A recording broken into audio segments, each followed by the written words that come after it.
Welcome to Stargate Codex. I am Dr. Elias Thorn, historian and researcher of ancient mysteries.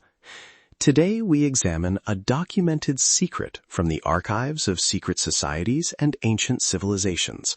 We will explore its historical context and recorded significance. Imagine standing at the base of a stepped temple at dawn, stone worn smooth by centuries of feet, a guarded stair that narrows as it rises, and a procession of figures climbing toward a platform where priests and carved reliefs await. Why did builders insist on vertical movement? Why did ascent itself become a form of instruction and access? Today, we take that question literally and historically. How stairs, ramps, and stepped platforms were engineered to regulate ritual, encode social order, and align the human body with the heavens. First, a brief note on approach. This episode draws on primary material, building inscriptions and dedicatory texts from Mesopotamian sites, such as Uruk and Ur, Egyptian temple inscriptions and pyramid texts, Mesoamerican codices and monumental stelae, and architectural reports from Aegean palaces. I also reference excavation reports and peer-reviewed syntheses by specialists in Near Eastern, Egyptian, and Mesoamerican archaeology.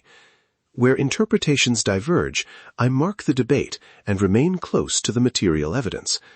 Our aim is description and historiography, not speculation about modern practices. Section 1. Architecture and Access. Across disparate cultures, we encounter recurring structural choices: stepped terraces, deliberately narrow stairways, capped platforms, processional ramps, and graded terraces that stage movement. In Mesopotamia, ziggurats presented a stair-bound approach to a high temple platform. Texts commemorating construction, civic inscriptions that survive on brick prisms and foundation deposits, describe the ziggurat as a mountain of the god, a built elevation that brought the city closer to the divine. Archaeological reports from Uruk and the Neo-Sumerian temples at Ur show evidence of ritual stair access and restricted levels within superstructures. In Egypt, temple approaches combined ramps and stair alleys to lead from the Nile terraces up into hypostyle halls and onto roofed sanctuaries. The arrangement at Karnak and the axis at Luxor enforce a sequence of elevation: outer courts, colonned halls, then the sanctuary raised above the public plain. Pyramid complexes likewise used graded causeways and internal ascents to create thresholds between profane and sacred space. The pyramid texts and dedicatory inscriptions frame ascent in cosmological language, movement toward the imperishable stars and the circumpolar region, so the material design reinforces a textual program. Mesoamerican sites, from the stepped pyramids at Teotihuacan to the temple pyramids of the Maya, emphasize tiered ascent. Excavation records reveal narrow stairways, often flanked by sculpted balustrades and ritual parapets, which controlled how groups approached summit shrines. Iconographic programs carved into stair risers and adjacent stelae encode steps as stages of transformation: birth, descent, rebirth, and associate the summit with celestial deities. On the Aegean islands and mainland palaces, staircases within ceremonial spaces and raised tholoi served to separate elite ritual actors from common participants, creating sightlines and choreography of movement. What unites these designs is an engineering of access. Stairs could be wide for public processions or deliberately constricted to admit only initiated individuals or priests. Grades and landings staged pauses and visual transitions. Capped or enclosed stairwells insulated the upper sanctum from casual view. Material features, wear patterns on treads, votive deposits on intermediate platforms, dedicatory inscriptions at landings, provide the tangible evidence that movement itself was an instrument of ritual control. Section 2. Ritual processions and initiatory sequences. Historical records, when combined with the archaeological record, allow us to reconstruct staged ascents. Mesopotamian ritual lists and festival texts describe priestly processions that ascend temple terraces at prescribed times, carrying offerings and cult images. In Egypt, temple ritual manuals and liturgical texts outline the sequence of approach: purification at outer courts, presentation at intermediary chapels, culminating in rites at a high sanctuary, where restricted cult objects were displayed to select participants. These sequences were not merely symbolic. They disciplined bodies and ordered sensory experience. Sound, light, and bodily exertion shaped the ritual outcome.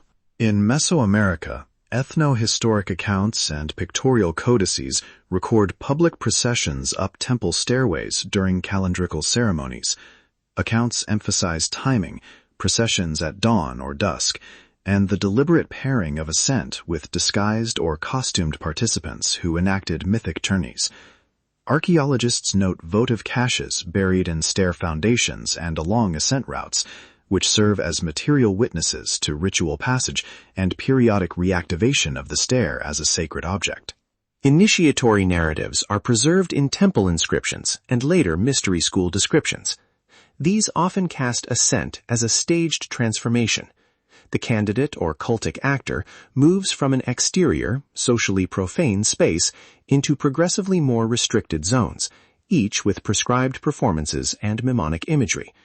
In some cases, an ascent culminates in a controlled visual revelation, a shrine opened briefly or a star chart disclosed, linking vertical movement to access to sacred knowledge. Where direct textual evidence is lacking, wear patterns and architectural sequencing provide the contextual logic supporting such reconstructions. Section 3. Celestial alignments, symbolism, and social function. Many temples orient their axes to solstitial risings, heliacal risings of important stars, or cardinal points.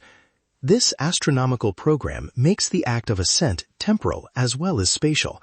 A climb timed to sunrise or a star's heliacal rising synchronizes human movement with celestial cycles.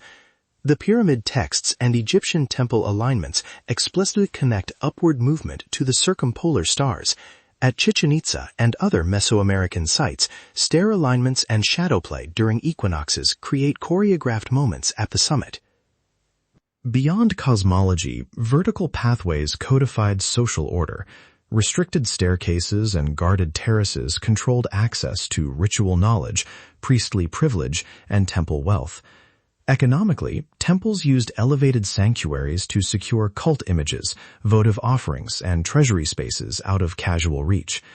Politically, the visual drama of ascent, crowds below, illuminated sanctum above, priests framed by high reliefs, anchored authority and ceremonial legitimacy. Scholars debate the degree to which these functions were intentional designs versus accretions over time, and that debate is healthy. It prompts us to weigh stratigraphic and inscriptional evidence responsibly. Recap and sources. To summarize, ancient builders used vertical architecture, stepped forms, ramps, and staged stairways, not merely for height, but as technologies of initiation, timing, and social regulation. Primary evidence ranges from cuneiform dedication texts and Egyptian temple manuals to Mesoamerican codices, monumental inscriptions, and the physical traces recorded in excavation reports. Major debates concern the specificity of initiatory sequences in any single site and the relative weight of symbolic versus practical motives.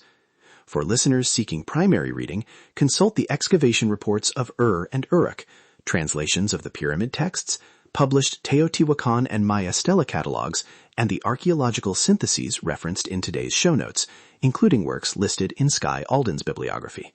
Call to action. For detailed citations and a selected bibliography tied to today's claims, please consult the episode notes and the Stargate Codex website. There you will find translations, excavation reports, and recommended readings from Skye Alden that underpin this episode. If you found this account useful, subscribe to the podcast to receive the next historical examination, where we will investigate thresholds and lintels in temple liminality. Your feedback and questions help shape future source-based episodes. That concludes our historical examination of this gate within the Codex. For more detailed research on these topics, the works of Skye Alden provide extensive documentation. The gate is open. History speaks.